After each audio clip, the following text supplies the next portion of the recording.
Hi, holla, Honolulu, Hawaii. Yo, what's up? Welcome to the stream.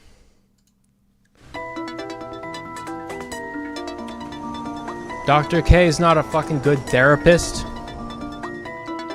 If that's what you fucking call therapy, that is what you call therapy? You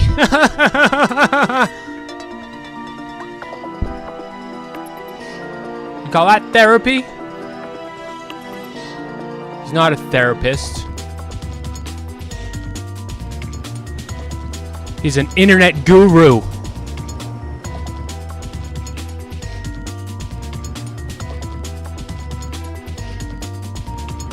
What's up?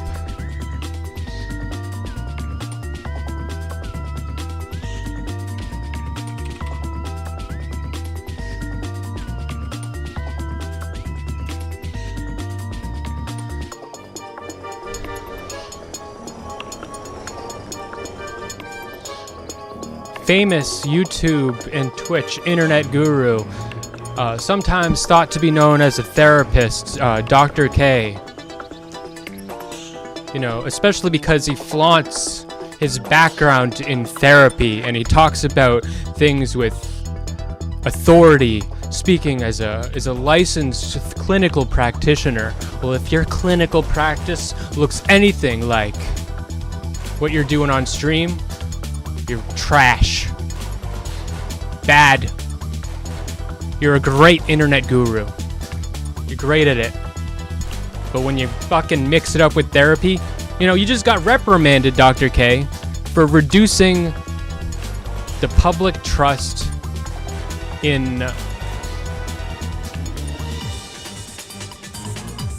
the clinical field. Something, I could get the exact wording here.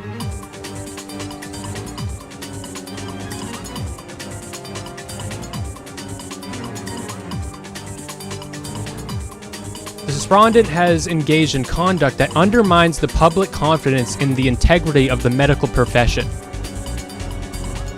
is the conclusion of the Medical Ethics Board. It's because you have blurred the lines, sir. And people are acting like, because his response is so evasive, like, oh, they did everything right, and I actually didn't do anything wrong, and this is good. No, you did do something wrong, and the reason that they reprimanded you is because you did something wrong. Someone who I considered very intelligent in my Discord was going on and on about how this proves that he didn't do something wrong. No, actually, it proves he did do something wrong. It was very conspiratorial logic. It's like, no, the reason, like, they went through this whole process, and they studied everything he did for 2 years.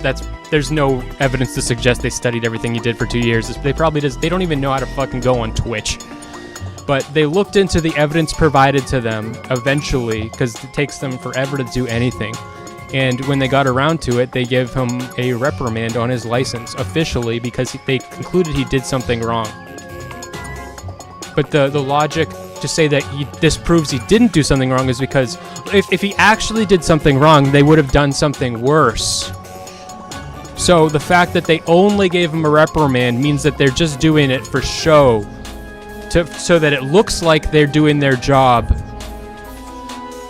What? That doesn't make any fucking sense. They're doing it for show because they need to make a public display that, yes, he did do something wrong.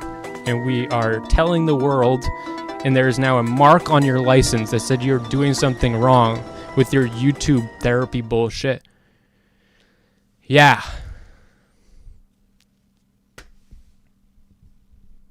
He is a great internet guru, though, and he's very good at that. And I like it when he talks about Indian philosophy. And I've learned a lot about that kind of stuff from him. And I just wish that he would stick to that. You know, people give him shit for that, but that's what he's best at, is hokey Ayurveda shit. Stick to that. Stay in your lane. It always feels like, to me, you're trying to use your medical like credentials as a window into talking about this Ayurveda shit. I'm going to go into more specifically why I think what he does is bad therapy and why it looks like nothing. Like, so Not So Erudite recently made a video, and in the video she was saying that she said multiple times what Dr. K does looks like therapy. No, it doesn't. It doesn't look like therapy, and the fact that people think that it looks like therapy is an issue, right? He shouldn't even be talking about the fact that he's a therapist with what he's doing. It doesn't look like therapy. I'm going to talk about what therapy does look like and how it looks nothing like what he's doing. And the fact that he's making you think that that is what therapy looks like, probably, I don't even know exactly what the reprimand entails specifically, but I would say that is related. Huh, why is my screen glitching? It's weird. You guys seeing that?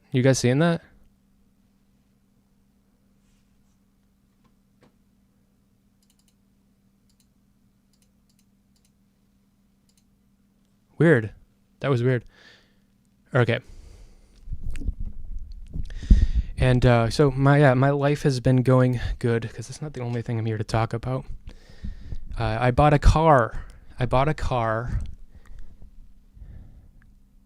And I just got it registered because the guy who bought it from totally fucked it up. And that was very stressful. And I still need to get it inspected. And that's going to be a real gamble. I really hope that it goes through the inspection. I really hope.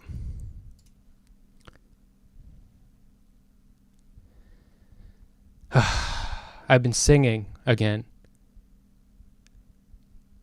Things are looking good. I'm going to be able to fucking escape this hell. I have a car. It's changing my outlook on everything.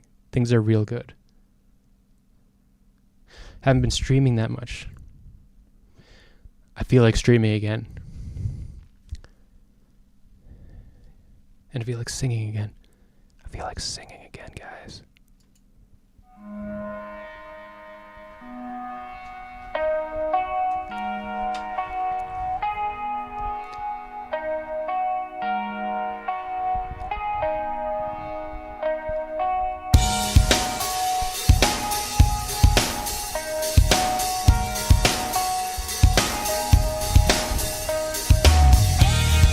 I like you when you take off your face, put away all your teeth, and take us way underneath. 'Cause you could die if you take it alone.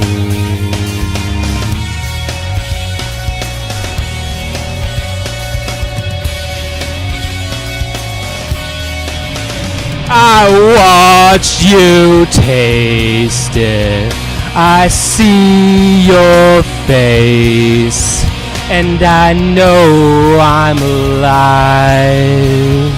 You're shooting stars from the barrel of your eyes. It drives me crazy. Just drives me wild.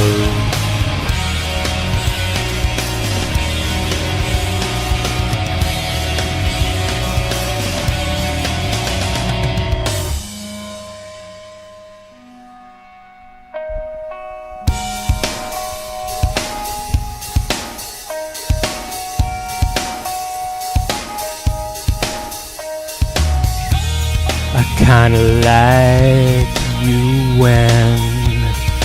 when you make up the real. Take the phone in your room, stop the tape or resume. Well, you could try if you think it will load.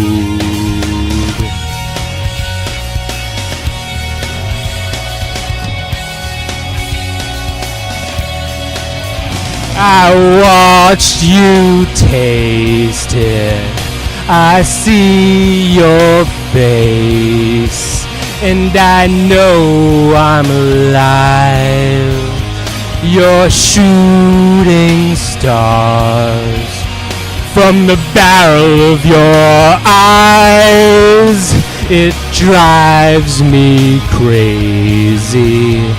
It drives me wild. Every time you try. Why? It's a beautiful ride. Why? It's a beautiful ride.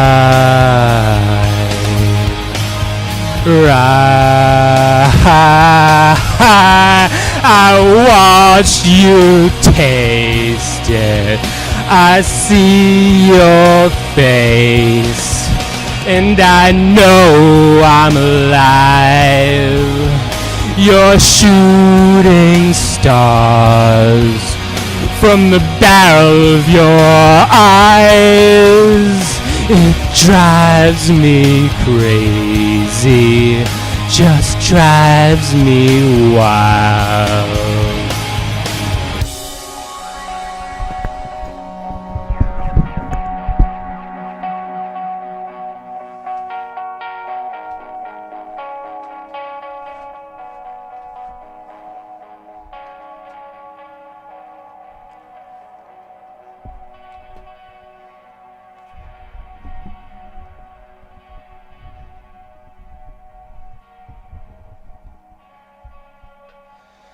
Fucking Blink 182? 30 Seconds to Mars? No. Deftones, motherfucker. All these bitches that are into all this pop punk shit. I like pop punk shit, but all these bitches into this pop punk shit with all these pretty boys singing. That shit comes from Deftones. That's probably one of their most pop punk songs, which is funny because it's kind of about getting your dick sucked. But that's where that shit comes from, and they're a bunch of ugly fat dudes. So, and it's funny to think about that. And most of their the shit is really haunting. And the way he sings is, and the way like he harmonizes is just unsettling in a lot of his songs. Anyway, so Mantis, you're saying I think he's probably a good therapist. I like Deftones too. I don't know what he does in his private practice, but I don't like it if it looks what he does on stream. That no. If my therapist was doing that with me, I'd be like, what the fuck?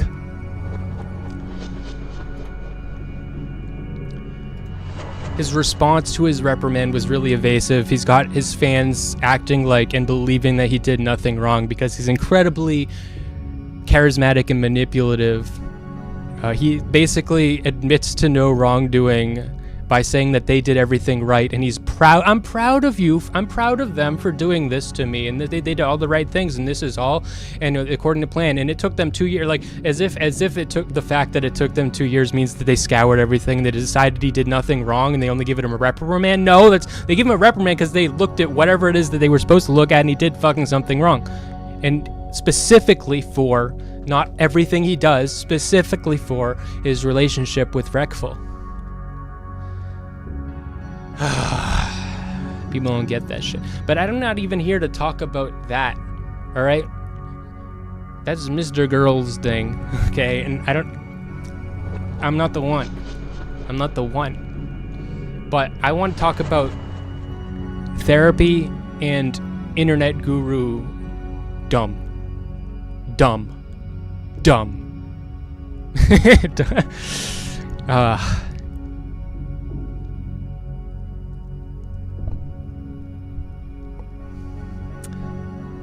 It is considered a highly radical intervention for a therapist to go digging into your psyche.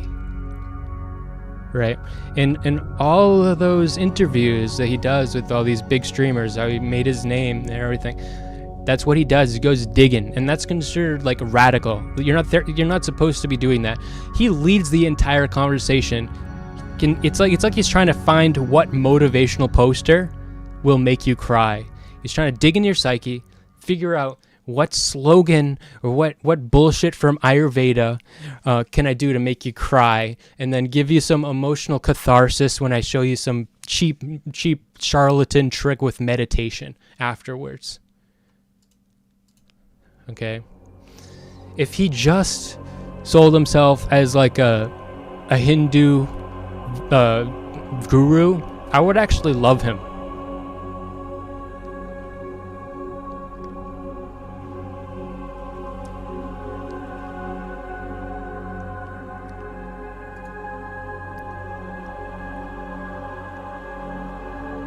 A lot of the things that he does, though, on his streams, if you were to do those in a therapeutic setting, would be considered radical. And there's a lot of different types of therapists, but most therapists aren't radical in every single way. If you're experimental, you're radical. Like, his whole streaming thing is radical and experimental. If you're gonna... as if his therapeutic practice has anything to do with his conduct on stream, which is, I hope it doesn't.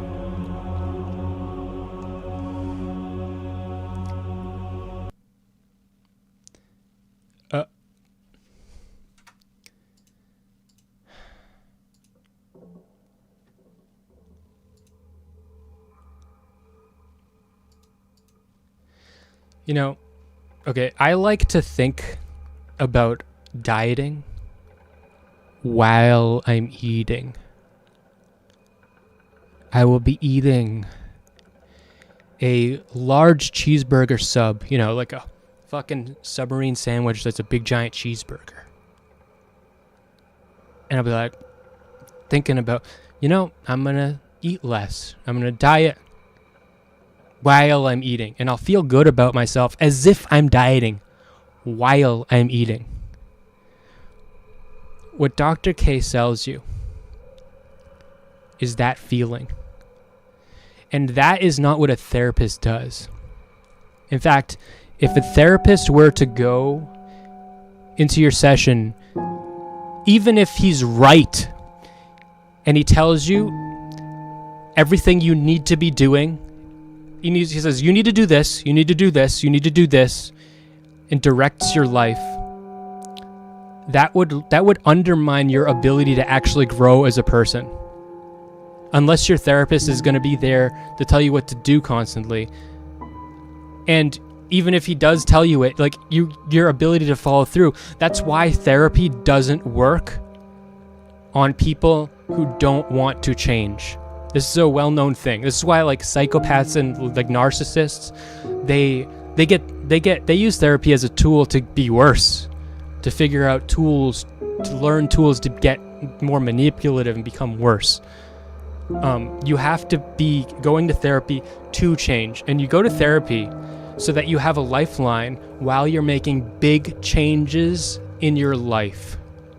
So, moving out of your abusive family's household, dealing with your career which you hate and trying to change your life, your relationship, your friends, your friend group, things you need to change about them. You say, I'm going to start standing up for myself in my friend group. And your friends aren't going to like that. The reason that you don't stand up for yourself is because your friends aren't going to like it. And you doing that might destroy your friend group. It might destroy their relationship with you. And you have a therapist to navigate that while you're doing it. It's a long-term, long process. It is not someone going to you telling you, you know, you should be standing up for yourself. No. It is where you go while you stand up for yourself. So what Dr. K does is literally akin to Any internet guru is nothing different from it. It's not therapy. And if that's what he does in his practice, it's trash. Bad. You're a bad therapist. How long have I been in therapy? Good question. I've been in therapy for quite a while, for about a year. And only recently, in the past couple months, have I really been making the important changes that I've needed. And if my therapist had told me, you need to do this and you need to do this, I knew I needed to do those things. If she had told me, it would not have worked. And I need therapy as that lifeline while I'm doing these changes. It makes a world of difference. While you're making space for yourself and your world is crumbling around you because you're making big changes and it's scary. Dieting, for example. One of the reasons you're not dieting is because the people in your life don't want you to. You start saying no at Thanksgiving and your mom gets offended. Shit like that. People expect you to be a certain way and they expect you to suck. And you want to start not sucking. You can't just choose that in your mind. You have to fight, and it's going to make your life scary. And your therapist is there to hold your hand while you're making big changes in your life that are scary. You could go, so let's say that dieting is the reason you're going to therapy. You're obese and you just can't fucking figure out how to stop eating, okay? And it's an issue for you. You could just watch a fucking YouTube video of a guy saying, just do it. That's what Dr. K is, and that's not therapy. A therapist is a way more intimate, long-term, stable thing. And the critical part of therapy is the stability. One of the most important things a therapist should know is you better fucking be on time for all of your appointments. You need to be very stable so that your clients can depend on you emotionally. And that's why Dr. K was reprimanded for acting like to a guy with borderline personality disorder who was suicidal, that by telling him that he was going to be there for him for 2 years and be that dependable, stable force in his life, aka a therapist, and then yanking it away so he had nothing underneath his feet, and he fucking plummeted and then killed himself. That's why his license was reprimanded, and it probably should have been worse.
Dr. K got in trouble a while back in an interview for saying that men are right. Men are so suicidal, and they're right because they got nothing to live for, and they're right to kill themselves. He said something like that, and pissed a lot of people off. And the reason, cause you can understand the point he is trying to make, and it is a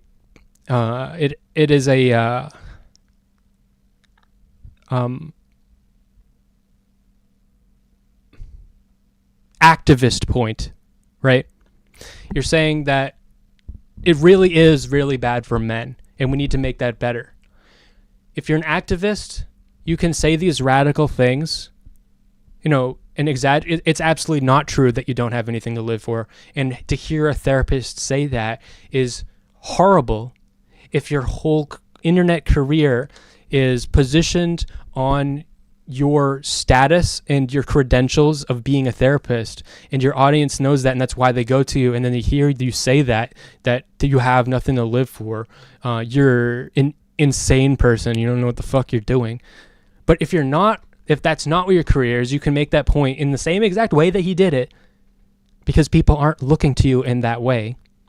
And it is like, you can make a point, yeah, like we need to be kinder to men. They don't have the support networks that they need, and that's why the suicide rate is so high. You can make those points, and that's great.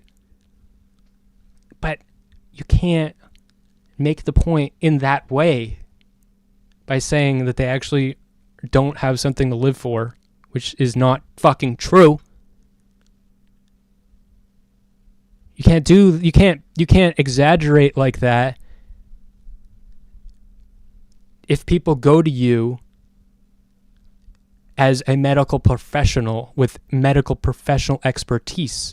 Your activist point there is gonna have to be handled a little bit more carefully in that case.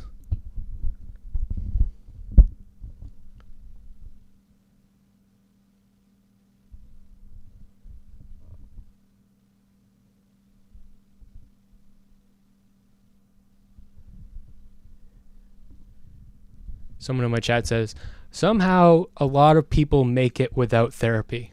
Wow. Good for them.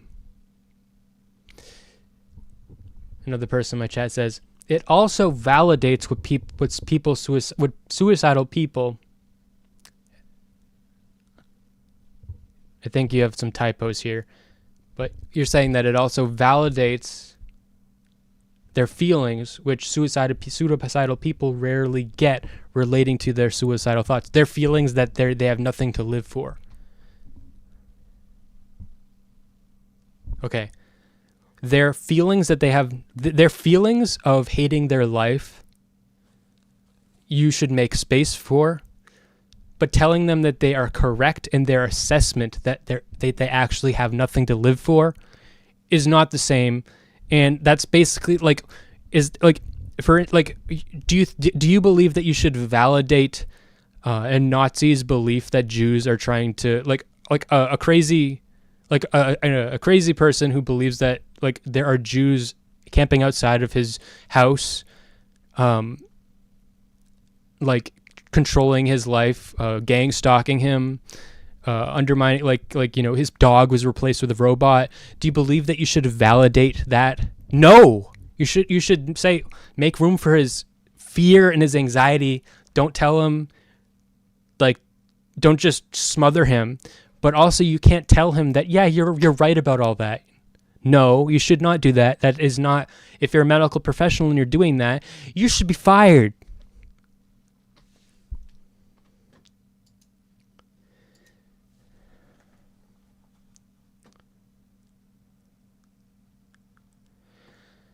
I think I've got most of that out about Dr. K.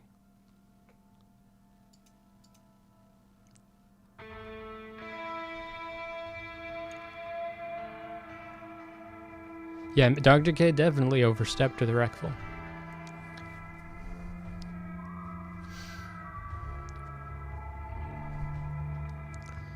That's not the point I wanted to make. I wanted to make the point, so I wanted to explain what therapy is and how what he does is branded as supposedly looking like therapy, but really it looks nothing like therapy. And therapy is so much more useful than whatever the fuck he's given you. What he's given you is literally the same as what I'm giving you. And it's not therapy, okay? Except, I kind of have a distaste for digging in people's trauma to find something that's going to make them fucking cry so that I get a bunch of viewers. I find that distasteful.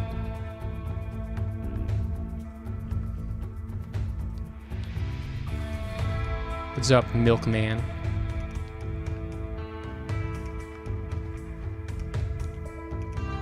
Yeah. Last time that I talked to Max, I made a comment about Shaylin. Said she had a creaky voice. And he made like a face. He was like astonished that I did that. I mean, the context of that is, I was talking about a tweet where I compared her to a woman in a predator catcher video because they had a similar voice. Here's the hidden story that none of you know, that I should have brought up on that stream. The hidden story is, after that, I then messaged Max, okay, privately, and I told him, I don't know why I got this in my head. I don't know why I got this in my head. I think someone commented something, maybe I'm just, I don't know why. Maybe somebody commented something, or maybe not.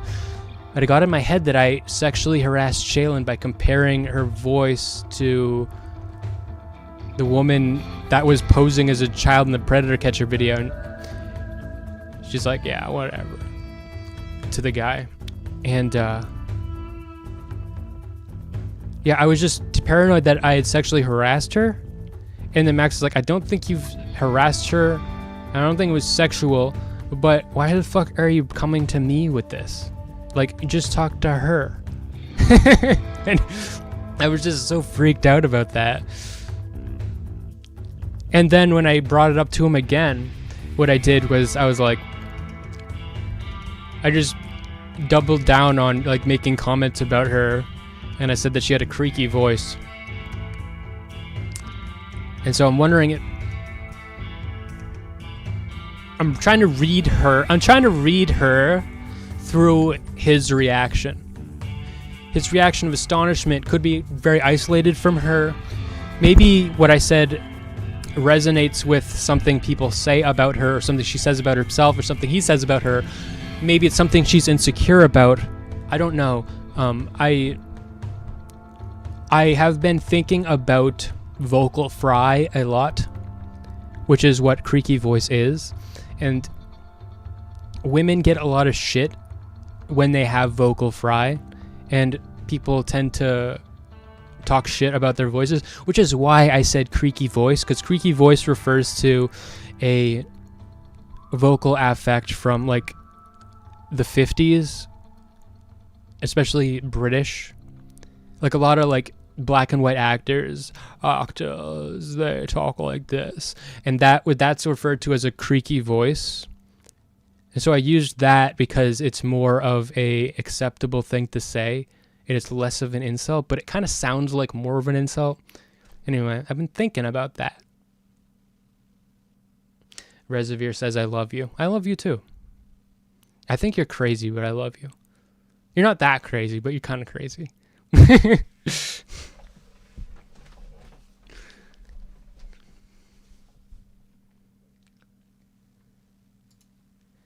Okay, I want to hear a story. I dealt with a customer at work who had a trans 6-year-old. Dum dum.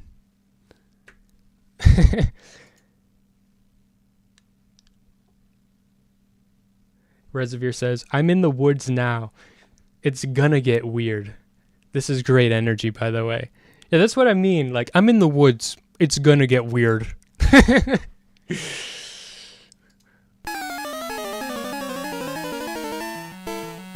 Oh, do go on about the trans 6-year-old. Oh, do go on about the trans 6-year-old. You want to hear about the trans 6-year-old?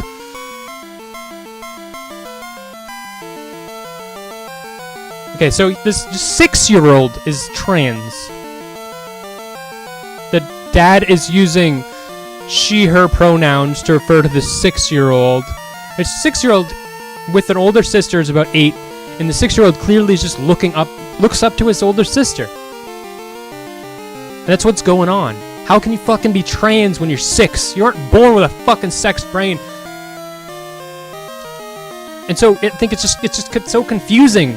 It's fine to let your kid wear whatever clothes they want to wear, to an extent, not dressed like a slut when they're 6. That's not something you want to have happen. But it's confusing to tell them that there isn't a difference between them and their sister, because there is. And you look up to your sister, and that's good. And you can wear whatever clothes you like, and that's good. But you are you, and she is her. You have a penis, and she has a vagina, and you don't need to have a vagina to be like her. You don't. You can love your body as it is. You don't have to hate your body. You're great the way you are. Except, you know what? This fucking 6-year-old was fat. Okay? And, look, I have problems. I have an issue where, a bit, fat phobic. Okay? And especially because I'm getting fatter myself. And so it's all going to come back to bite me. I don't make comments about this kind of stuff a lot. But the thing about a 6-year-old is, if your 6-year-old is very fat for a 6-year-old, I think I would say obese. Oh, an obese 6-year-old. Yeah. An obese 6-year-old. If your 6-year-old is obese, you have failed your kid. It's the parent's doing 100%. And if your 6-year-old is obese, the chances of them never being the chances of them not being obese for the rest of their life is slim to none.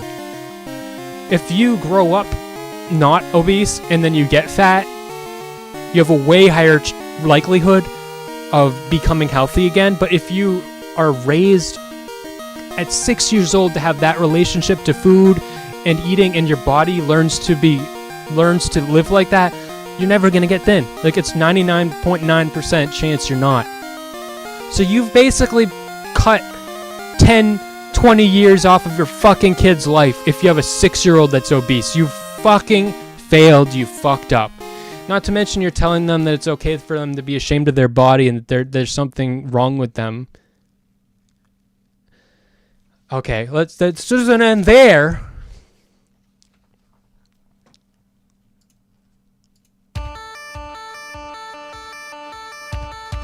So his father leaves his kids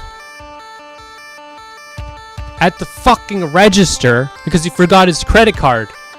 And then he goes and gets his fucking... Oh, he forgot his cash and money in his credit card. So he goes and gets it out of the fucking car. And he leaves them there. His fucking trans 6-year-old and fucking 8-year-old daughter alone in the fucking store with me with a big line of customers. And so I have to start dealing with other customers.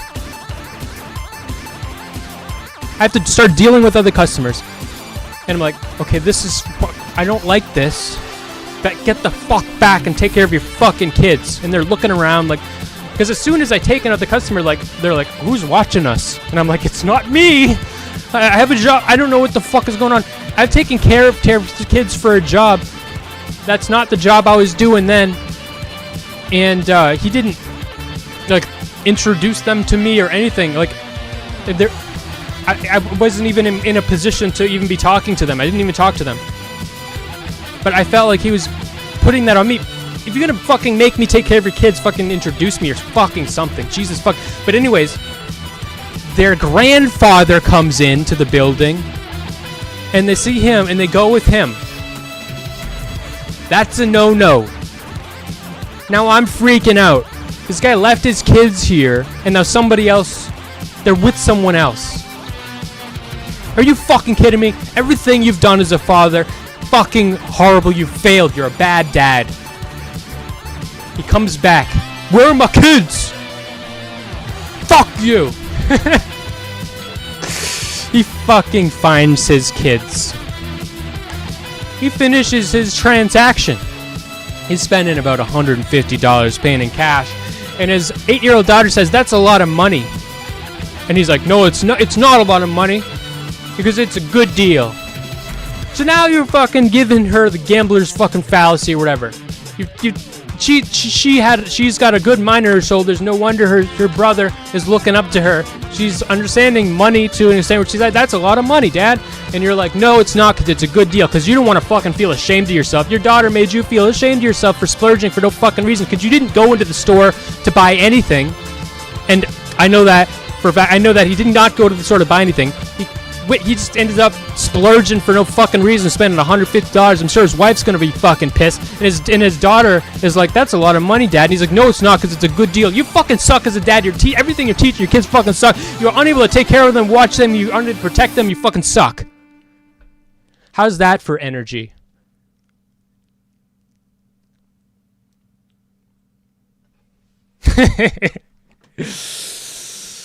Yeah. Blah, blah. Oh man, I need chapstick. Guys, I'm having a Napoleon Dynamite moment. Oh man, but I found it. It was gonna be worse. I found chapstick. So, it's chapstick time. No music for this one.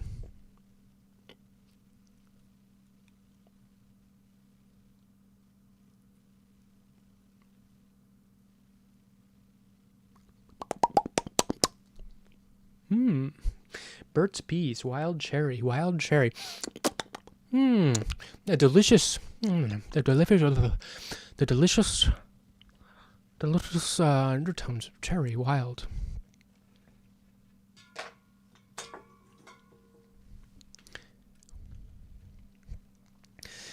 My audience primarily is people in the woods.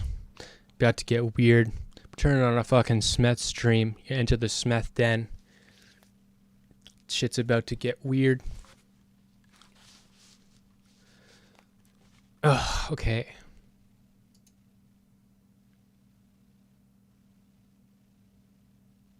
No chapstick ads? You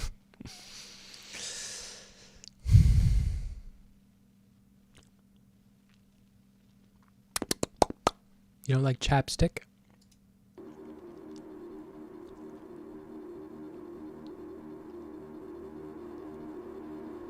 Yeah, I'm just gonna be honest, I have no idea what to say at all. You just enjoying the view? Well, thank you.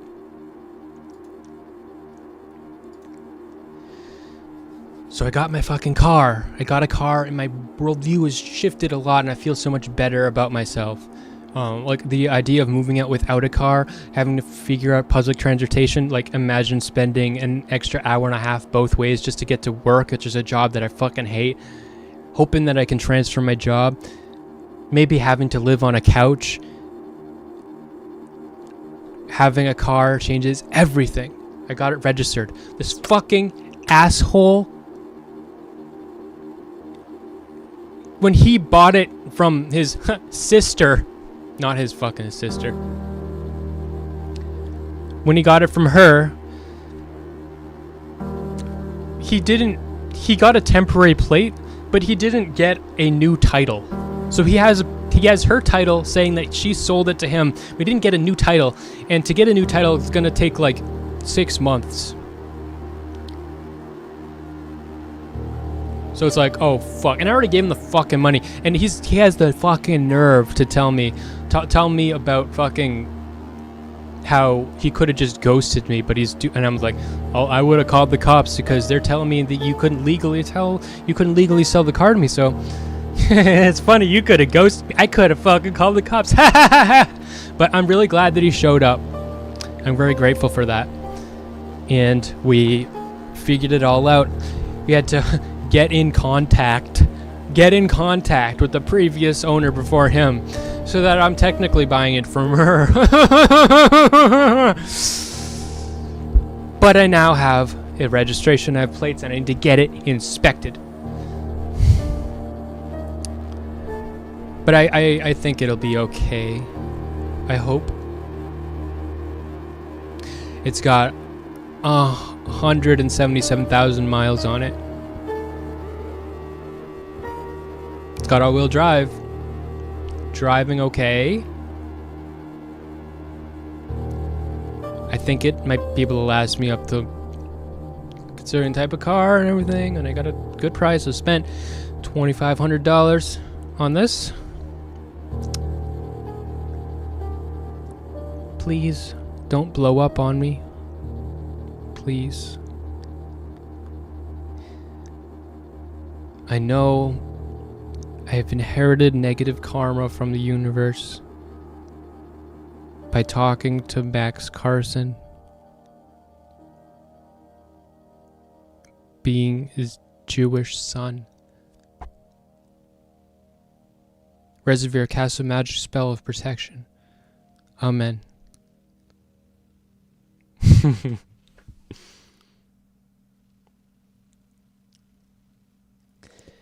It's a Subaru, isn't it? No, but if it was, you said, "Oh my God, Smeth, you lesbian! It's a Subaru, isn't it?" No, but I love Subarus. Subarus are great cars.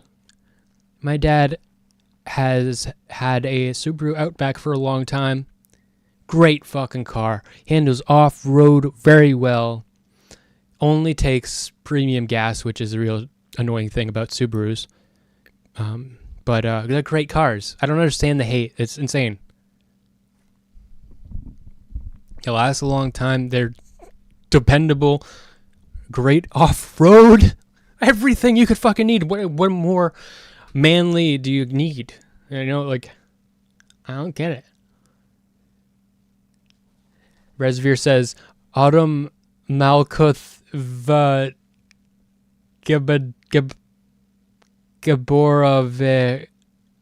Gadura. Amen. Amen.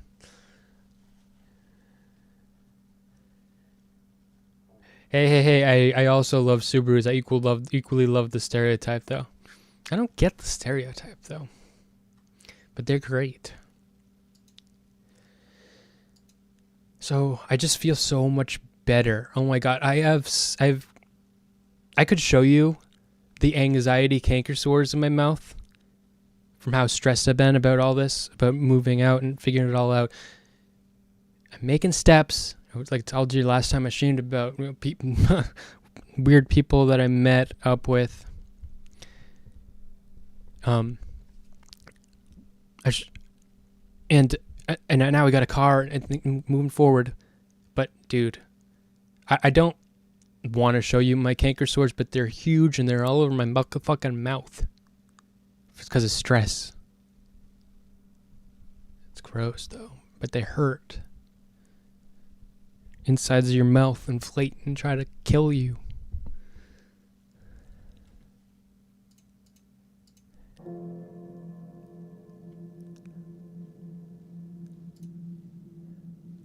So I put a bunch of faith after meeting up with two people, not having my car, being freaked out about, I could have ripped somebody off and I just couldn't bring myself to do. I ended up getting a case manager and I put so much faith in him helping me. And he just basically, I met with him and I'm going to see him again, but I was like, he'll be able to tell me exactly what I need to do and I'll be able to get help. He did not. He didn't even suggest getting a roommate. He brought to the table suggestions that were me getting my own place, which would require me to start working this shitty job full time. And it's like, no, I needed crust punk case manager. Not you're gonna have a shit life case manager. And he's gonna try to help me, but they all these people at this place, they all think that I'm amazing. Like, they don't usually have patients that are so that they talk about how they're freaking out about trying to move out, and then the next time they show up, I'm like, I got a car. They don't have patients like that. They don't have patients that do this, where I'm introspecting and I'm fucking doing all this emotional labor. I'm trying to figure myself out and trying to make big steps and change my life. I'm fucking kicking Adderall. I'm doing fucking leaps and bounds crazy shit that takes other patients years and months, and they don't have, so they all think I'm amazing and they want to help me, but they suck. They suck. I wanted someone that would tell me just what to do. Like, I wanted Dr. K to just tell me what I have to do. Tell me where to go, where to move, where to look, what website and who to do, what to do and why to do and how to smell and what to fart and fuck. And I had a breakdown when he basically reassured. He also reiterated my anxieties about how it's hard to get off of Medicaid, and it's gonna make. When I talked to Mr. Girl, he's like, no, I think making more money is probably gonna be better. So just shut the fuck up and move. Go do shit. So this guy really just fucking reiterated all my anxiety. I was like, I cannot depend on him. I cannot. All this stock that I've put on him, I've offloaded so I don't have to worry about it anymore. That codependent attitude has to go. That codependent attitude has to fucking go. I have to fucking do this, and it's gonna be scary. And it's gonna be scary. I'm gonna take in risks. I'm gonna be buying a fucking car from a crazy person. I thought this was a guy that I'd sold an Adderall pill to when I was in high school on the bus once. Turned out it wasn't, which is good because I'm glad it wasn't somebody that's doing fucking drugs.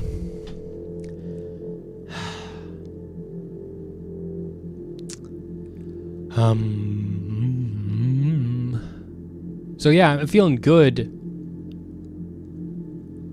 It's almost easier to stream when I feel bad because I can go on and one train of thought when you're feeling depressed and bad can be really, you can really dive into it and go, but when you're focused and you're feeling good, you get through. I'm moving forward, guys, and so it's hard for me to stick on one thing. But I put all that stock in that case manager. Fuck him. I'm gonna see him again. I'm glad that I'm seeing him. He's somebody that I can depend on and lean on in a certain way. But I gotta do it. It's up to me. It's up to me. All you codependent people out there, it's up to you. It's up to me. It's up to us. It's not up to me. It's up to you.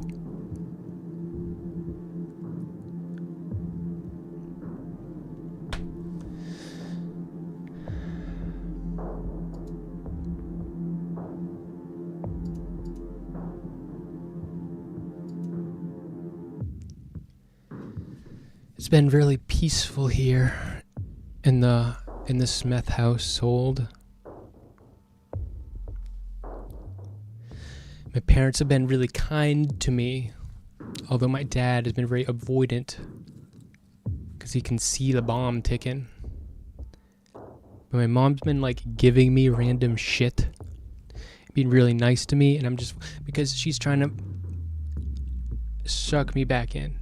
And it just breaks my brain and it breaks my heart, and I feel like I'm a bad guy. And then it starts getting... And then I start seeing through the cracks. So I get my car, I don't tell anybody, and I'm like, I got this car.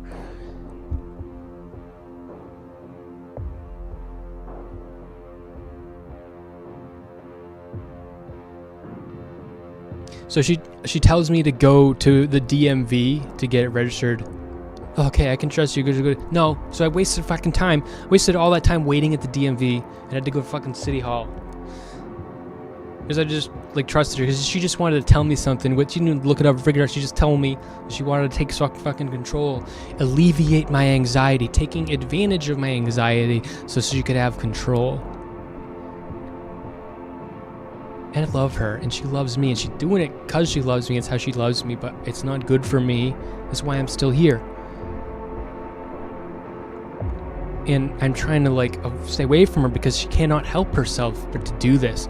And no matter what, anything I do, she will tell me the scariest thing that she can come up with about it. Where are you going to park it if you don't have plates? It's illegal. If you park it on the driveway, you're going to get arrested. What are you going to do, Seth? What are you going to do? What are you going to do? You don't have it inspected yet? Well, you better fucking... don't fucking take your time on that.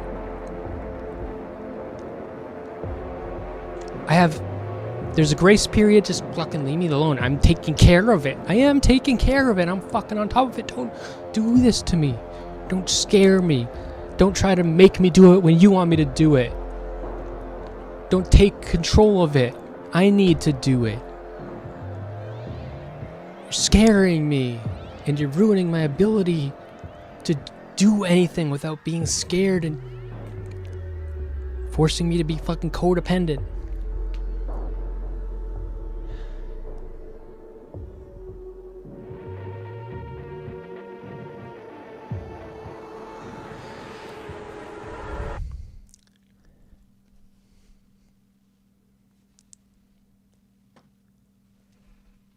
I'm thirsty and I don't have water. This is what streaming does. Makes you thirsty. For some reason.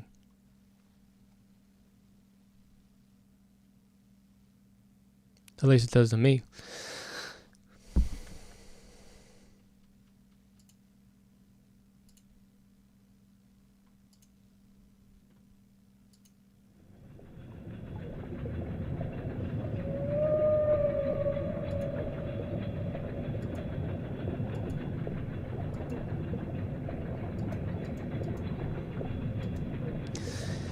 Geisha. Okay, let's talk about geishas.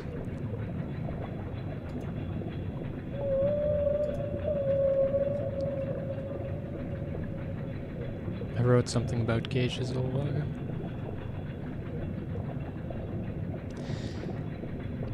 Geishas represent, and they always have to me, this is, I was going through, especially when things are hard for me, I get really misogynistic. Because I always think about all the support and the love that women get and that I don't get, you know? I get really resentful of women. And I was thinking about geishas. It's like all the women, all my classmates at art school were these people. It's a certain archetype for artists, because geishas are artists. It's an artist that is my archetype in my mind. It's an artist that thinks about power and gains power by fascinating and alluring people. They got that sexy factor. You know, you can be a quiet woman and just like aloof, and it's really hard to do that as a guy. You can only really do it as like some kind of like a twink, especially if you're gay, especially if you're like black. If it's any identity thing really helps. But being a woman is the biggest thing. So, and they all got, you know, stable boyfriends with good careers, like being software engineer, boyfriend or whatever, to hold it all down while they became a socialite and they tried to be an artist like that, and they go through life being a geisha. I think to some degree a lot of women do this geisha thing.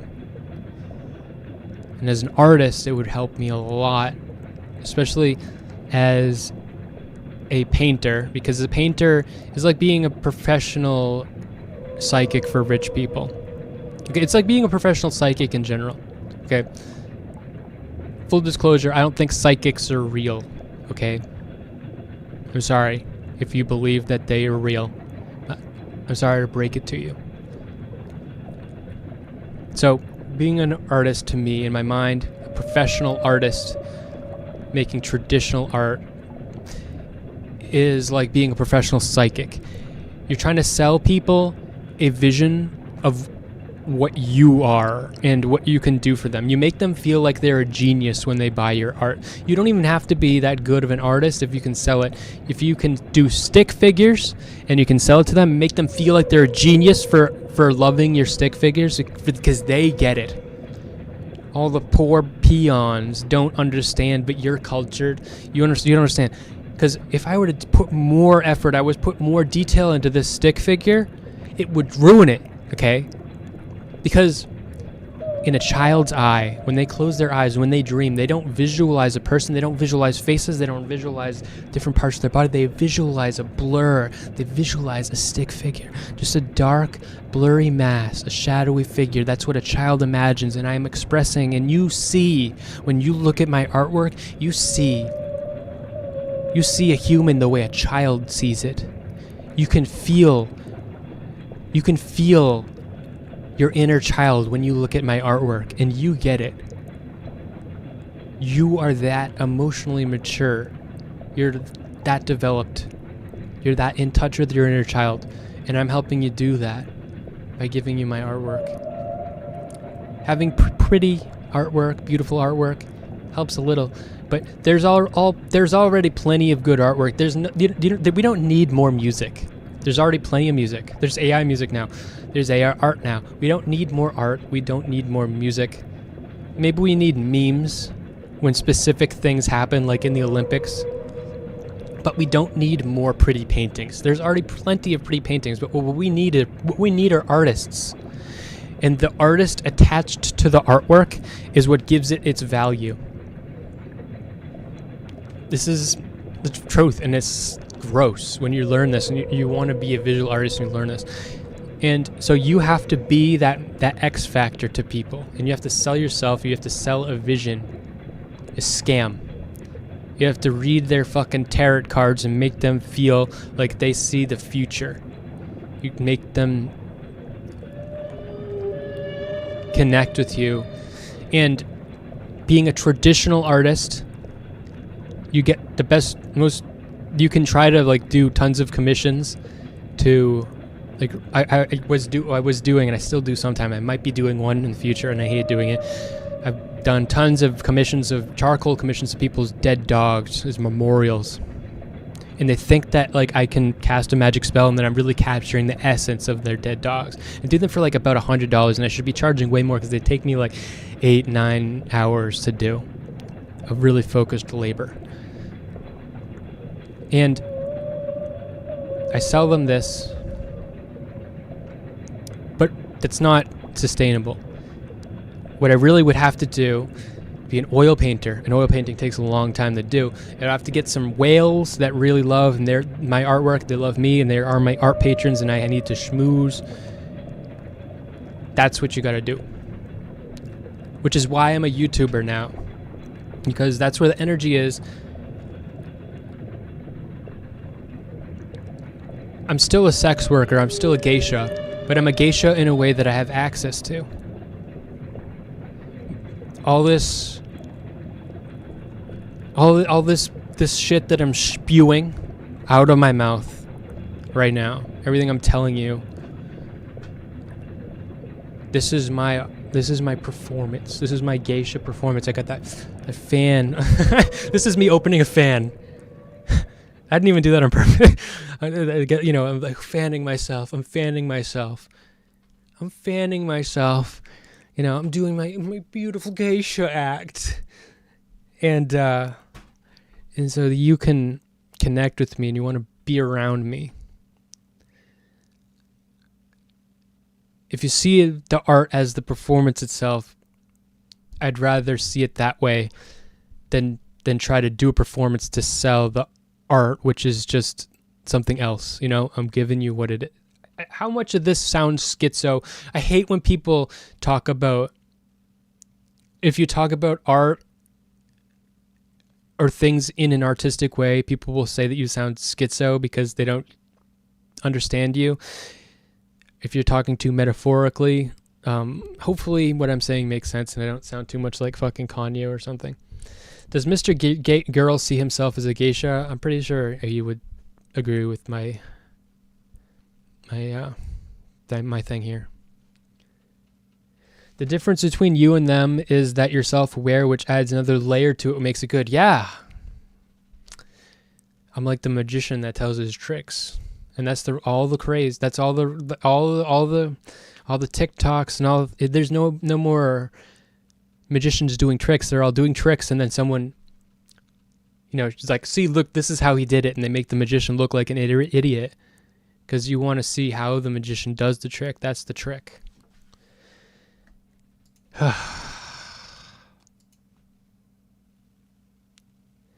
Nah, this geisha stuff is gay. You know what else is gay?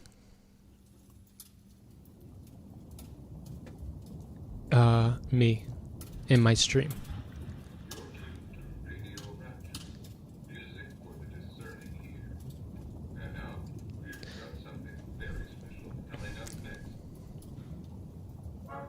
I've been playing Cyberpunk,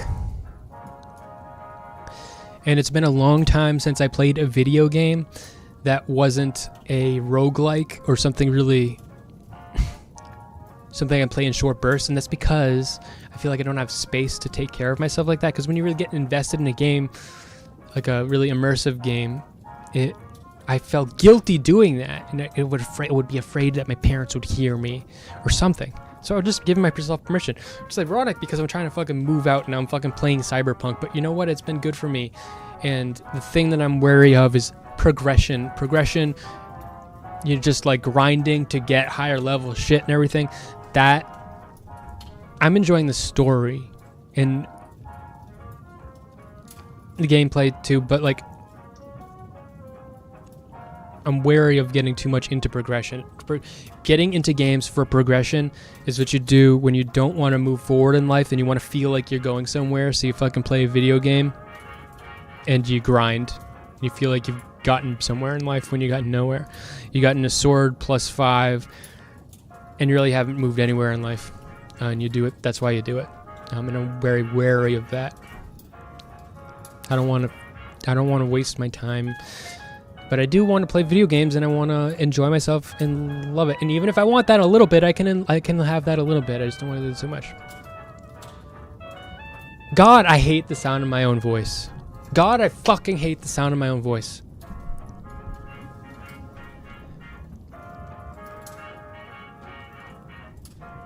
Do you have the DLC, Smeth? I'm sure that I do, and I'm planning on doing it. I ended up like having to like save the president, and it wasn't intending to get into something, and that was like really. I got some notes about Cyberpunk. I thought it was, and I'm really enjoying it.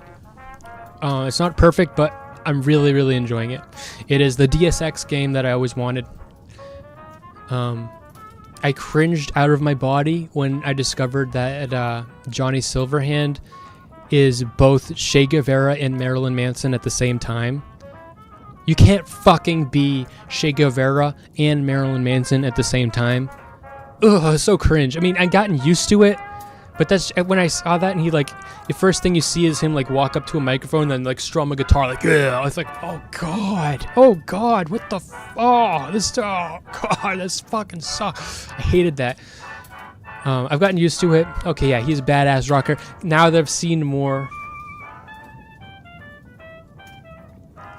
having Johnny Silverhand in your brain really makes you feel, spoilers by the way, it gives you permission to, because when I'm playing a game, a lot of times I'm thinking, what would I do? I'm like, I kind of want to be more shitty. You know, I want to be more of an asshole like Johnny Silverhand. It feels good. The best. Okay, so I don't know how much you guys even care about this, but fuck you. There is a problem with video game storytelling where there is a conflict between gameplay and story. And I had a really good moment where the gameplay railroads you. So you have to work with some guys called the Voodoo Boys, and then they fuck you, they take advantage of you, they fuck you over, and then they try to kill you, and then you don't die, and you go back to them like, hey, what the fuck? And then the game forces you to trust them again, and I hated that. I was like, this fucking game sucks. I don't want to make this decision. Why do I have to trust them again? Like, this makes no fucking sense. And I hated that. That gamey feel being railroaded into this decision that it doesn't make any sense and sucked.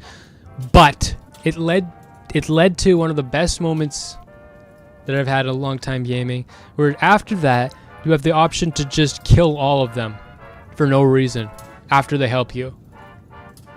And so I did that, and I just massacred all of them. I killed every last one of them, even the ones that are being nice to you, and I felt good about it. And it was like, yeah, I loved that.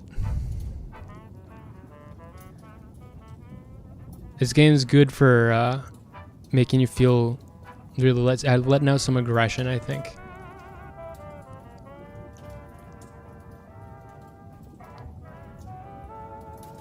Yeah, I killed all of the Voodoo Boys.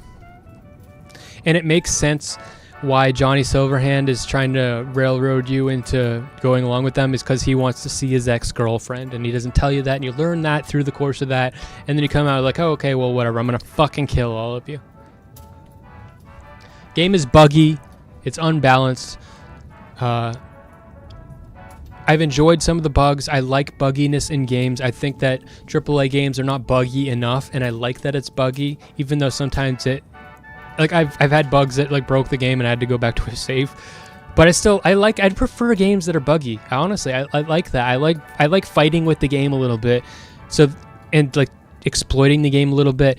And even though I'm fighting with the game and exploiting it, I'm still really immersed in the story and the environment. An objective you can do on your own time whenever you want, but the story and the way that it's presented, when they say meet me so that we can do this, I genuinely feel like I really have to do it now. Even though I could do every side mission first, I want to go now because they need me now. I'm immersed in it. I don't want to leave them hanging. I want to go right now. So I'm really in the story. I really am feeling the story. So that's really doing it for me. Even though I'm, fighting with the game. Every boss fight fucking sucks. I've upgraded my character and she's become too powerful. And it's kind of taking me out of the game. Some of the boss fights rely on like certain upgrades I learned, and as you get more powerful, the boss fights kind of become more fun in a gamey way, but the boss fights all suck. I hate them. Except for the boss fight that I fought when I was saving the president, where it was like, that was really hard. And it was just fighting a giant Metal Gear Solid mech, and that was fun, and it took me like a couple hours to do it. Doesn't playing it as a woman make it less immersive? Oh, it made it way less immersive when I played it as a naked woman for the first 8 hours. It made it less immersive the fact that one of the selling points of the game was that I could play as a naked woman, but when you look down, you see underwear, even though in the menu you see that she's naked. But eventually I started putting clothes on her, and she became clothed, because it feels better that way. It just feels right that I have some fucking clothes on, because I'm actually gotten into the story and stuff, and it stopped making sense that she's naked. I wish that, because there are like cyber hookers everywhere, and I wish that I could have more hooker attire. And most of the clothes that you can get are like not that slutty, and I wish there were more slutty clothes. I wish I could wear all the slutty clothes that all the other hookers are wearing, but I can't. At least I haven't found them yet.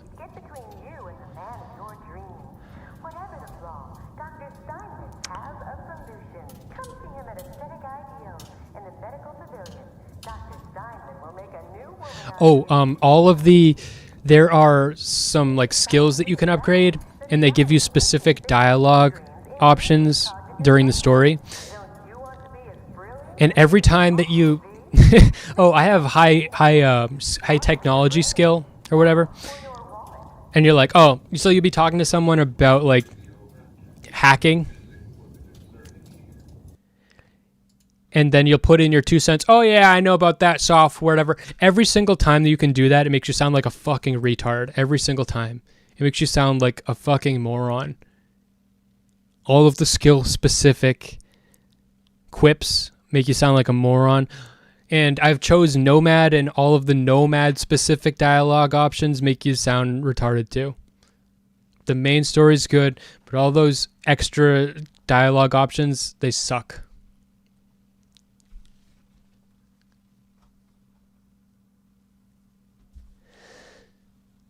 Someone says, hit up the fashion shop. There's plenty of slutty clothes.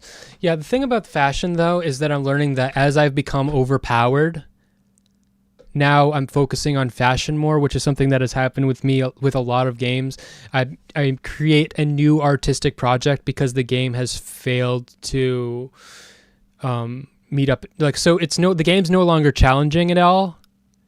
So because the game is no longer challenging, the only time the game is challenging is when it's bullshit. Except for that giant mech boss fight, the game is only challenging when it's stupid. Like, I had to fight like this woman with a giant, like this buff woman with a giant hammer. This roided out buff woman with a giant hammer. I didn't have like power dash yet. And so it's like almost impossible. And I had to figure out how to cheese her. That boss fucking sucked, and it was really hard just because it was badly designed and badly. I'm playing on hard, and it just doesn't work. It doesn't work. Now that I've become super powerful, everything works. And now that everything works, I need to create a new challenge. So I've created my own artistic project within the game. I did this in Breath of the Wild too. The game is fucking stupid and easy, and it's for babies and sucks. But I made the game fun by filling up the compendium with beautiful photos of every single possible item, and I would take like every sword to like certain mountains and whatever, and with the sun setting because the lighting's different and all, and I always got beautiful photos. I camped out. The hardest thing to do was take photos of the fish because I didn't want to just lay a fish on the grass. I wanted to catch a fish jumping out of the water for every photo of every fish. I didn't get all of them. I only got a couple because it's really hard to do, to catch them right at that moment and take that photo in good lighting on top of that. Very hard, very challenging to do. That's how I made Breath of the Wild fun. And now because I'm overpowered and the game's not challenging anymore, at least it's still a little challenging. So I hope I can see it written in the cards though that it's going to stop being challenging, and the game is going to artificially trying to make itself a little harder with scaling, but it's just not good. I wish that they didn't let you become overpowered. I wish there were more limitations and you just couldn't become a god. I hate when games let you become a god and it stops becoming challenging. It's like a lot of open world games do this and it sucks. But I've created a new artistic project. But I don't like that. I've created a new artist. I would rather the game actually be good.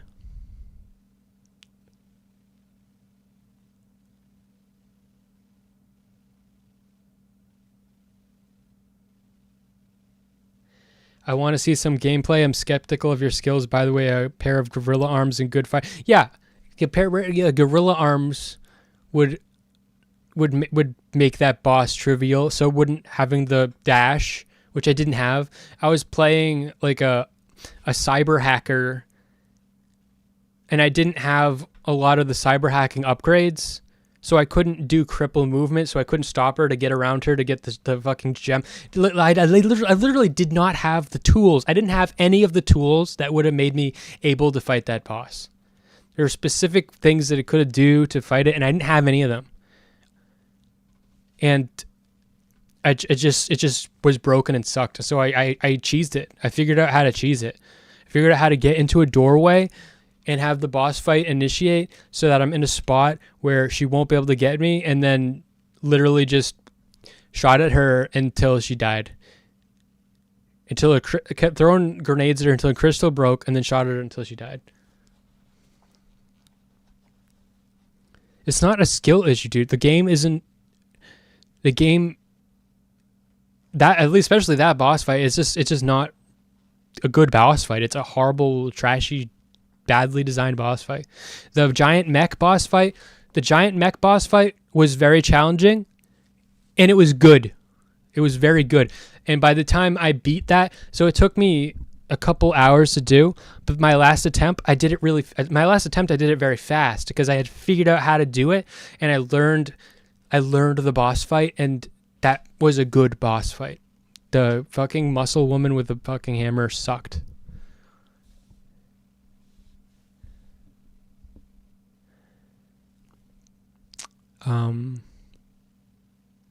Yeah. I might post a photo of what my character looks like in the moment, because then that she's not naked. Okay. And now that I have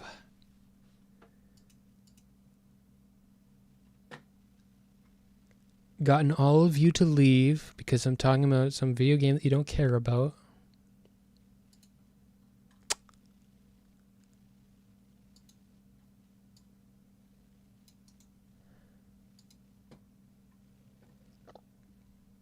I think it's time to end the stream.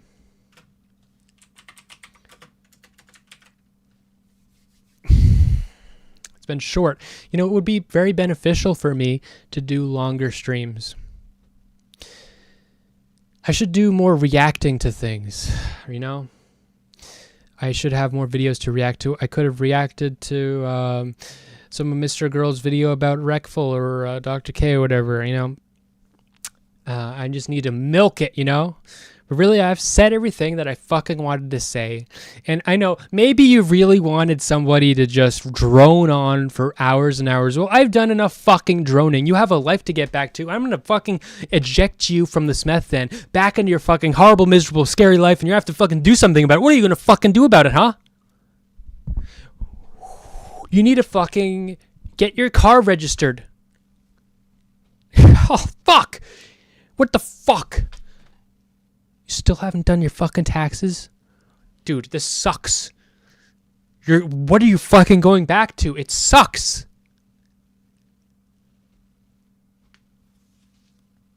I'm putting you back in the shit. It's been nice.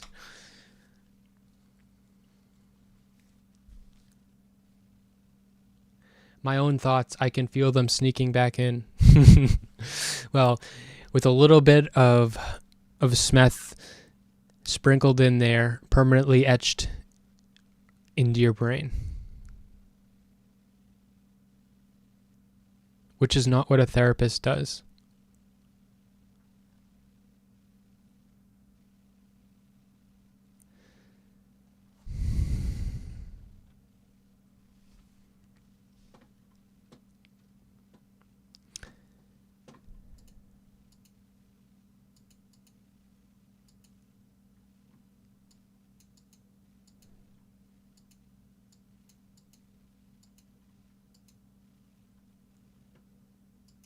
Am I even gonna make this easy for you?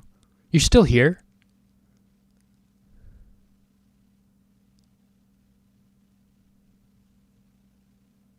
Bro, fuck you, Smeth, Ricky.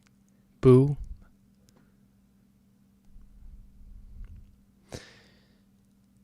That's the spirit. I'll see you next time. Probably won't make you wait as long for a stream.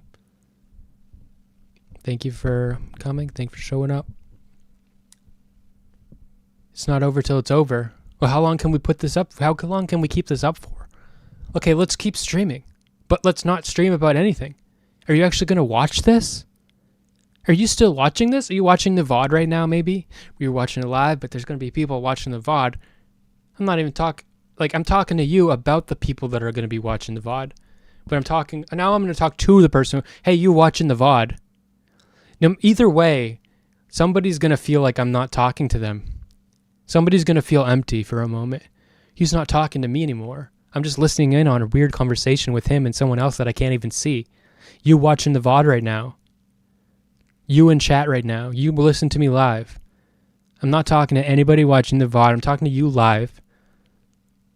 Are you still watching right now? Are you still watching the VOD? What are we even talking about? I'm not even playing music. It's silent. Is it awkward? How long can we go on like this? I'm getting more viewers. How long can we do this? Do you think we only watch the stream? Yeah, I think you'd jerk off to the stream.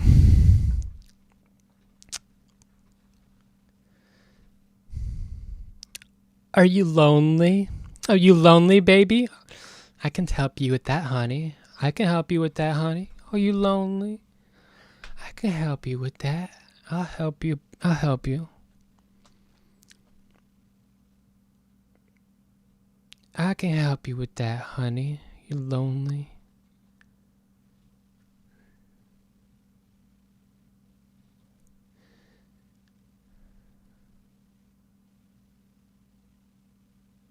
Just silent.